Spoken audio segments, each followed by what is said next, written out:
Hey guys, it's Mike Barnes, the financial first responder. Hey, listen, today's topic is the four seasons of finance. Now, I'm going to talk to you based off of one slide. I find that if I can keep you on one slide, it keeps your attention and you can get through all the content and it will allow you to actually learn something today. Look, this is for educational purposes only. I am a licensed investment advisor and insurance agent, uh, as well as the financial first responder. So without further ado, let's get started. Let me tell you a story. Here's the story. There was once a couple, and this couple were having some issues financially. Now, as a financial first responder, as a fiduciary, can't give you the couple's name, okay? However, I can give you the situation. The couple was a newlywed couple. They had a baby, a young baby, and when I was talking to the individual was, let's say, in a certain industry. And I don't want to use the industry because they may be listening. However, he was highly compensated. His wife, on the other hand, was in education. Matter of fact, she was working on her PhD. And so I remember sitting down with this young couple and talking to them about life insurance. Let's just say that was the product. And the man looked at me and basically said, "Hey, I appreciate you taking the time to talk to us, but if something happens to me, she'll be all right." Now, I say that to you respectfully, letting you know that a lot of times when I reach out and talk to individuals or couples who have children, you have one person that might be a little resistant to the information. So, with that said, hopefully you're not that couple. Hopefully you and your spouse, you and your life partner, you and your significant other are willing to sit down and look at what the four seasons of finance are. Because trust me, if you live long enough, you will have one of those four seasons happen to you. So, let's get started. Now, you hear me talk about the financial positioning system a lot, at least if you've been following me for a little while. And so I'm going to break it down for you Barney style. Okay. I don't know how many of you remember Barney, but we're going to break it down Barney style. Now, we talk about four seasons. Now, I want you to think about this for a second. In your first week, season one is survival.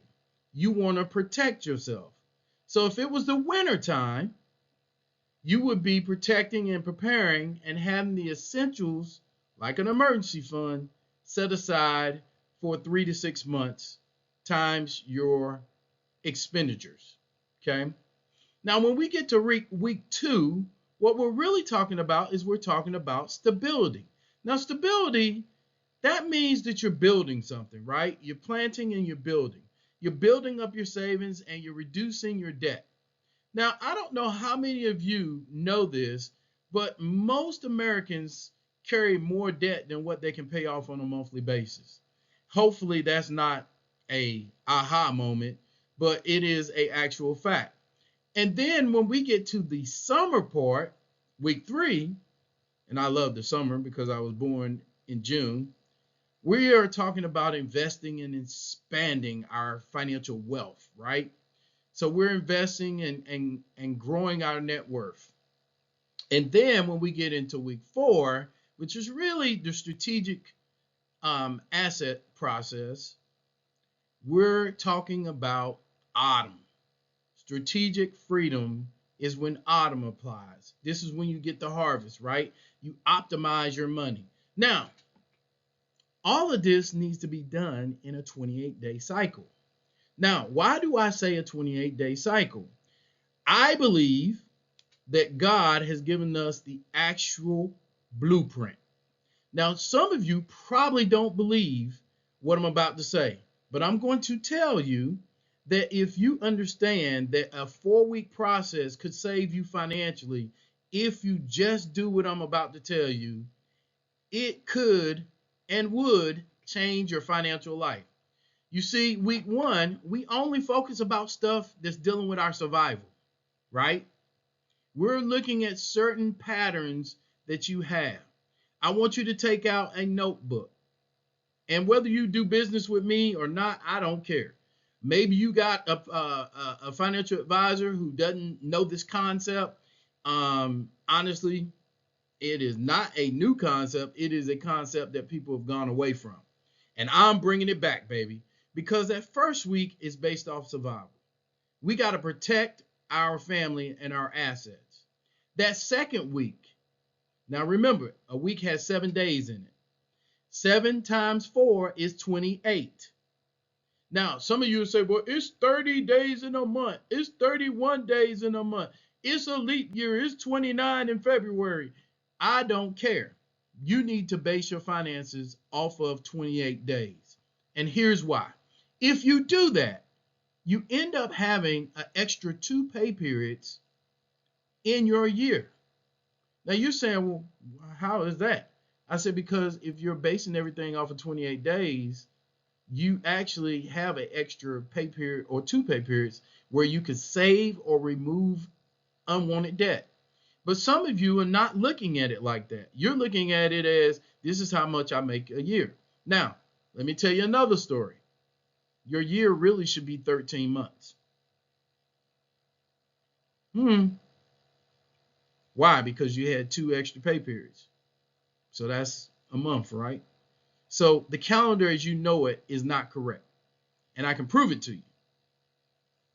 Now, and we can have a debate about this. If you want to get in the comments and talk about it, I'll bring up plenty of facts, starting with Julius Caesar and Augusta and all them changing the actual calendar around to because they wanted a month named after them. Look it up. It's factual. Now, when we get to week 3, we talk about that growth, right? The investments. What are you investing in that is giving you a yield? I know there are high yield savings accounts. I know that you could be investing in some investment clubs. I know you could actually be in the market. I know you could be in crypto. I know you could be in ETFs, stocks, bonds, derivatives, options. There's a lot of different things that you could be investing in. A business. It's a lot of stuff that you could be doing. But the problem that I see with most of you is you won't do it because you don't have any guidance. You won't make any financial decisions. Well, guess what? The fact that you don't make them means that you did make them. So then we get into the strategic part. Week 4, we assess. Now, some of y'all are saying, well, wait a minute. You're saying this is a 28-day cycle. What I'm suggesting to you is every 7 days, you pick a day, whether you do 30 minutes to an hour with your spouse, your partner, yourself, and you sit down and look at your finance every day. But see, what the problem is most of you will only look at your finances when you got to pay some bills. So you don't have a emergency fund, you don't have a budget or expense plan. You basically run your finances or your house by the seat of your pants. And I can tell you right now, if you keep doing that, you will keep getting the same results. We know what insanity is. Insanity is doing the same thing over and over, expecting different results. Stop doing it. Now, when we get to the harvest, week 4, you should have some strategic freedom in this point, right? Your money should have started yielding something. You should be able to optimize where your dollars are. Every dollar has a purpose. Now, if you haven't heard that before and you've been living under a rock, get from under the rock. Now, this is what I want you to do. Starting with week 1, if you're not going to talk to the financial first responder, a financial advisor, someone that has fiduciary responsibility to his clients, you need to talk to somebody. You need to sit down and figure out what does survival look like for you. Do you have enough to pay your mortgage or your rent? Do you have enough to pay your insurances? Do you have enough for your savings? Do you have enough to give in the form of charity or in tithes and offerings? You have to put some things in place so that you are able to get through survival mode and get to stability mode. When we get to stability mode, that's week 2 of the month. Now we only focusing where can we get this money savings added to so that we can grow, and what can we actually reduce as far as our debt. Now, I suggest to some of you that you need to take a pad out, and every time you spend some money, whether you use Apple Pay or you use money straight out of your pocket, you need to write down every time you use the money. I don't care if you're buying a stick of gum. Write it down. Because guess what? Through consistency and repetition, we will get you to the point where you will be able to save. And then in week 3, now we're talking about that growth, baby. We are looking at how do we take the dollars and make more dollars from them, or more digital dollars from them. Whatever your revenue is coming from, right? Maybe it's a rental property. Maybe it's your VA benefits. Maybe you have Social Security benefits you get from. Maybe it's a side hustle. Maybe it's a job. Maybe some of you are working 2 jobs. Are you working 2 jobs just to keep up with the Joneses, the Smiths, or the Williamsons? Or are you doing it because you want to get ahead? Because then by the time you get to week 4, you should be strategically planning where these assets are and how they grow. It's the harvest. The harvest is the most important part of a financial system, because at that point, you can now start to build a legacy. Some of you will not have a legacy because A, you don't have life insurance, or you don't have enough of it. So you can't leave anything if you die. If you get disabled, okay, and this all goes back into survival mode, you don't have a on-OC policy or any OC policy. You have a no-OC policy, meaning that if you would get hurt or something happened to you on your job, you cannot replace at least 60% of your income. I say again, you could not replace 60% of your income. And if you don't have a disability policy, forget dying. If you get hurt and can't work, your family is like Chuck stuck on a pickup truck. I can tell you right now, it happens to a lot of American people and veterans and military and law enforcement and medical professions, and the list goes on, because we forget, or we never learn, because schools don't teach this. They don't teach you how to operate in 4 seasons for 28 days and repeat the cycle. You have to be willing to repeat the cycle. Just like you go to the gym and work out, you do chest, you do back, you do legs, you do arms, you do treadmill, you do elliptical, you do the stairs, you do the bike, you get on the road, you go sit in the sauna, you get into a rhythm, and then you start losing weight. You start doing your meal prep, you eat right, you do stuff, you go to bed at a decent time. Now, if I'm not talking to you, then I'm not talking to you. Maybe you like your life to be a mess. But I'm here to tell you that for you to get where you need to be on the financial positioning system. Now, I can help you with that. If you are interested in the financial positioning system, somewhere in here, go to the comments and say, that's me. All you got to say, that's me. Leave your email, leave a phone number. I keep telling y'all do that, and I'll follow up with you. Some of you just like entertainment. You like to watch stuff. You like to watch people.